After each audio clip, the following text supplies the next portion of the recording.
Cette vidéo me choque. Développement de l'industrie automobile avec des campagnes de recrutement d'immigrés systématiques organisées par la régie Renault. Moi, j'ai visité la régie Renault à l'Île-Seguin à l'époque où la gestion de personnel se faisait en 3 langues. La langue française, la langue CGT et la langue islamiste, musulman. C'est mon religion qui m'a appris de respecter les autres, d'avoir respect pour même pour nous, Oui. pour soi, et pour respecter la société, la communauté, les gens, les pigeons, les animaux, tout.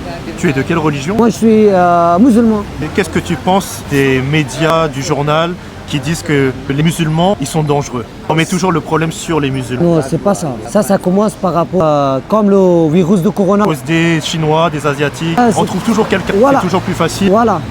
Ça commence comme le Ebola, tout ça. C'est une maladie. Moi, je ne peux pas être parfait. Moi, je respecte toutes les religions par rapport à la religion de chrétiens, juifs, musulmans, bouddhistes. Peu importe. Comment tu fais pour garder espoir? Mon espoir, c'est ma famille, mes amis et spécialement le Dieu.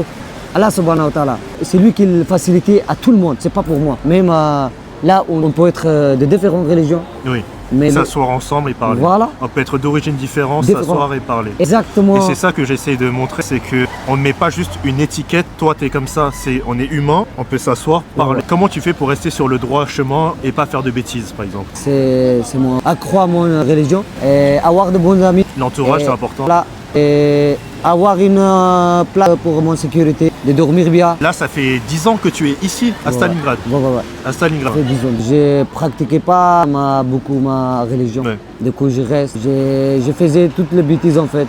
Mais là, ça fait que je suis rentré. Là, j'ai trouvé la vraie tranquillité. C'est la foi et d'aimer les gens et d'avoir le respect pour les autres aussi. Alors, à cause de beaucoup de stress, tout ça, chacun stresse dans la communauté, spécialement ici. Mais si je garde pas la foi, ça veut dire que je vais perdre tous. J'ai perdu ma vie, j'ai perdu la famille, j'ai perdu des amis.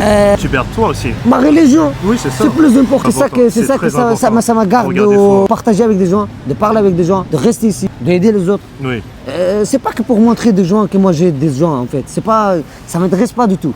Où ils sont contents déjà, moi je suis content. Et c'est ça le problème avec la télévision, les médias, c'est que sur les réseaux sociaux, on a tendance à dire « Regarde, cette personne d'origine musulmane » et les gens font des amalgames. Alors que justement, vous avez l'exemple ici que la religion a permis à Omar justement de retrouver sa foi et d'être sur le droit chemin. Et c'est ça qu'il faut mettre en avant, c'est que d'arrêter ces amalgames et de mettre des personnes qui ne représentent pas la religion musulmane à la télévision autre. Merci. Ce sont des minorités, ce sont des personnes qui sont français d'origine étrangère, mais ils sont français. Et c'est ça que les gens mélangent tout. Qu'est-ce que tu veux faire après ?